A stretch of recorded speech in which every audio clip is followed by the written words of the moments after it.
안녕하세요. 오늘은 시 두 번째 시간으로 진달래꽃 해석을 하겠습니다.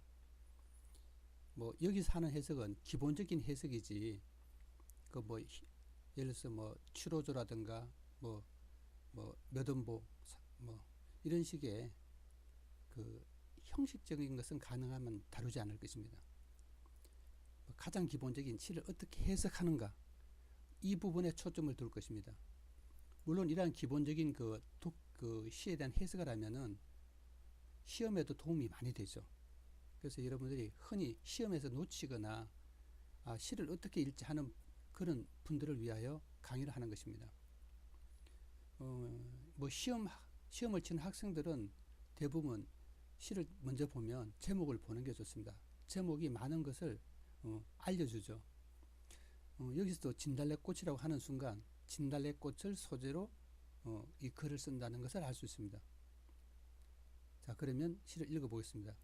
나보기가 역겨워 가실 때에는, 여기서 이제 어려운 말이 이거죠. 나보기가 역겹다는 거죠.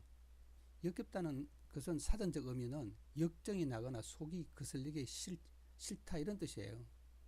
그러니까 우리가 감각적으로 따지면 구역질 나는 거에 비슷한 건데 우리는 역겹다 이렇게 표현을 하죠. 하지만은 실제 이제 사람에게도 이제 역겹다고 하면은 두 가지 의미가 있어. 하나는 뭐예요? 역정이 나다 이런 뜻이에요. 역겹다가 역 자체가 역정이 나는데 거슬리는 거죠. 거슬린다는 어떤 거예요? 못마땅하거나 뭔가 언짢은 거죠. 그러면 언짢거나 못마땅하면 어떤 일이 일어나나요? 화가 나죠. 화가. 그래서 역겹다는 것은 나를 봤을 때 화가 난다는 거예요. 역정이라는 것은. 그 다음에 역겹다 할 때 거슬리다는 뜻이 있습니다.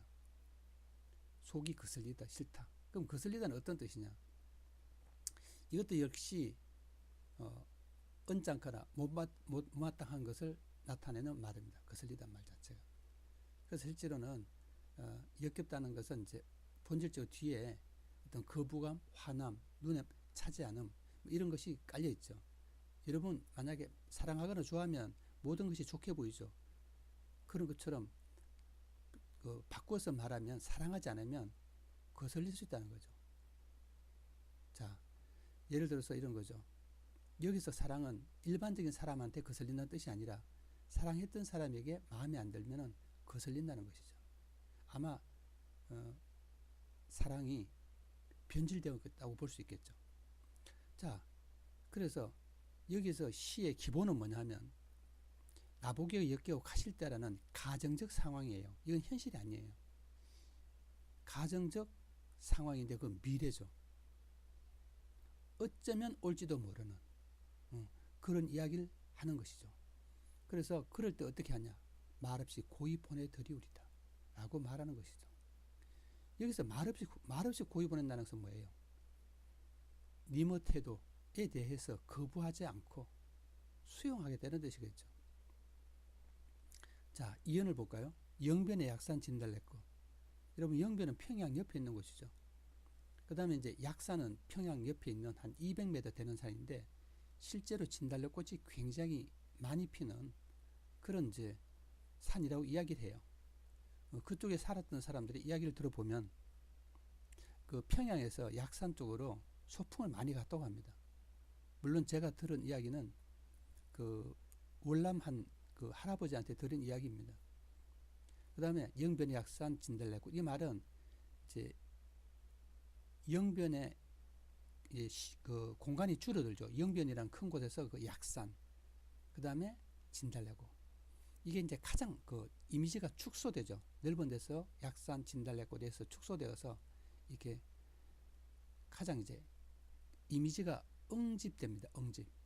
아름다다. 가득. 아름다다는 것은 많이 이런 뜻이죠.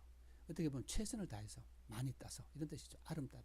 한아름 하듯이 가실길에 뿌리 오리다. 축복의 의미를 담고 있는 것이죠. 뿌리 오리다. 그러니까 내가 하는 것은 님이 떠나는 것을 거부하는 것이 아니라 님이 가는 것을 축복해 드리고자 하는 것이죠. 어쩌면 이게 이제 사랑의 태도라는 거죠. 태도는 두 가지가 있는데 하나는 고이 보내드리는 거, 그 다음에 축복해 주는 거, 꽃을 뿌림으로써 축복해 주는 거, 이런 것이죠. 님이 나한테 대한 태도와 내가 님에 대한 태도는 완전 대립적이죠. 반대가 되죠. 가시는 그런 노인꽃 꽃을 사뿐히 저려밟을 것 가시 없어서, 여기서 가시는 그런 노인꽃 꽃을 사뿐히 저려밟고도 이제 원래는 지려밟다가 그 원말이죠. 저려밟다는 약간 이제 그 사투리죠. 어떻게 보면. 예, 저려밟고. 근데 지려밟다보다 저려밟다가 발음이 굉장히 부드럽죠. 그렇죠? 예. 지려밟다는 약간 뭐 짓밟는 느낌. 왜냐하면 저려밟다 자체가 위에서 아래로 눌러서 밟는 게 저려밟다예요. 그러니까 지려밟다죠.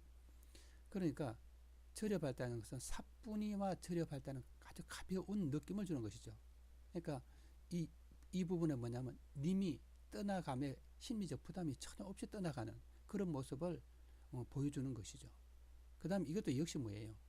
가시 없어서 현재가 아니라 미래의 가정적 상황을 설명하는 것입니다. 다음으로 나보기에 기억하실 때는 추구도 아닌 눈물을 흘리다. 흔히 뭐 수미상관 여러 가지 이야기를 하는데, 예, 뭐 그것은 형식적 이야기고 역시 반복되어서 강조하는 건 맞습니다. 하지만 끝부분에 추구도 아닌 눈물 흘리우리다. 이 부분이 바뀝니다. 그래서 님이 떠나갈 때 내 심리적인 어떤 자세, 이런 것을 말합니다. 추구도 아닌 눈물 흘리우리다. 이것은 뭐를 의미할까요, 도무지? 추구도 아닌 눈물 흘리는 뭐를 의미할까요? 슬픔을 참겠다는 실제 의지를 드러냅니다. 슬픔을 참겠다는 거죠. 그 다음에 님을 잡거나 하지 않고 보내주겠다는 어떤 그런 나의 자세. 그러니까 외적으로는 님을 잡지 않겠다는 자세고, 내적으로 뭐냐면 그 슬픔을 겉으로 표현하지 않겠다는 의지를 드러낸 것이죠. 사실 이제 이것은 아마 그 남성 중심의 사회에서 여자가 할 수 있는 어떤 그런 사랑에 대한 어떤 여성적 태도일지도 모릅니다. 그 시대에는 그게 그렇게 한 것이겠죠. 지금도 뭐 이런 사람이 있을 수 있죠. 어쨌든 이제 마지막으로 정리를 하면은 많은 이제 책에서 뭐 수업에서 이걸 이별의 정한 이렇게 말을 합니다. 이별의 정한. 그건 적당한 주제가 아닙니다. 왜냐하면은 한은 체험을 통해서 반복되어서 생기는 것이지 지금 이별을 하지도 않는데 한이 생길 수는 없습니다. 정한이란 정 때문에 생기는 한이죠. 그래서 저는 참 왜 그렇게 이 주제를 이별의 정한이라고 이야기하는지 잘 이해가 안 됩니다. 뭐 이 이야기는 뭐 한 1960년대 그 전부터 이것을 누군가 이별의 정한이라고 제가 했던 기억이 그 어떤 자료를 본 적이 있는데 끊임없이 자습서나 이런 데 문제집에서 이별의 정한 이렇게 반복을 하는 거죠. 여러분 뭐 수업 시간에도 그렇게 하시는 분들이 많을 것입니다.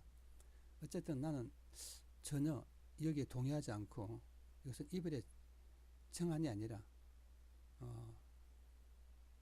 이별에 대한 어떤 첫째 심리적으로 보면 불안을 드러냅니다. 이별에 대한 불안. 자, 다음 시간에도 또 다른 시를 선택해서 공부를 해보도록 하겠습니다. 예, 다음 시간에 뵙겠습니다. 안녕히 계십시오.